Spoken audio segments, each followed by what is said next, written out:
We were excited for the party. It was supposed to be the highlight of our summer, a night filled with laughter, dancing, and unforgettable memories. The music was loud, the lights were dim, and everyone seemed to be having the time of their lives. We had no idea that this night would turn into a living nightmare. Little did we know it would be our worst night. As the clock struck midnight, the atmosphere began to change. The once lively party started to feel eerie, and an unsettling silence fell over the room. We decided to leave, but the streets were deserted and a sense of dread washed over us. "Guys, I lost Rachel. Have you seen her?" I asked, my voice trembling with fear. We split up to search for her, each of us armed with nothing but our cell phone flashlights. The darkness seemed to swallow us whole, and every creak and rustle made our hearts race faster. "No, I thought she was with you," one of my friends replied, their voice echoing in the empty room. Panic set in as we realized Rachel was truly missing. We retraced our steps, hoping to find her safe and sound, but the more we searched, the more hopeless it seemed. "I saw something in the bathroom," another friend whispered, their face pale with fear.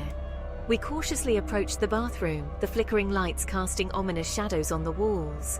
The air was thick with tension, and we could feel an unseen presence watching us. As we entered our house, we realized we weren't alone. The shadows seemed to move on their own, and every step we took echoed through the empty halls. "What was that?"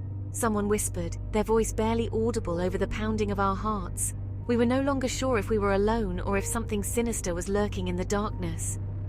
"It's just the wind," I tried to reassure myself, but deep down I knew it was something more.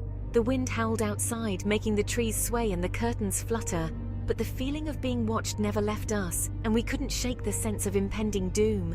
We found Rachel's diary. She'd made a pact with something evil. The pages were filled with disturbing drawings and cryptic messages, hinting at a dark force that had taken hold of her.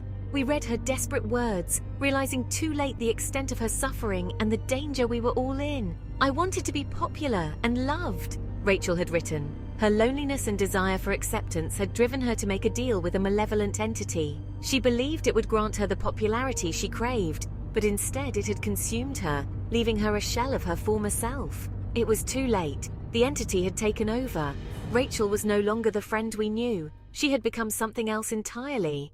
Her eyes glowed with an unnatural light, and a sinister smile played on her lips.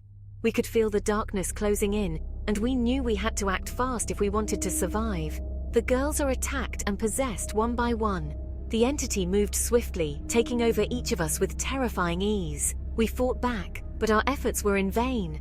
The darkness was too powerful, and one by one we succumbed to its grasp. Our screams echoed through the night, but there was no one to hear us. We had become part of the nightmare, trapped in a never-ending cycle of fear and despair. Credits: story by author's name, voiceover by narrator's name.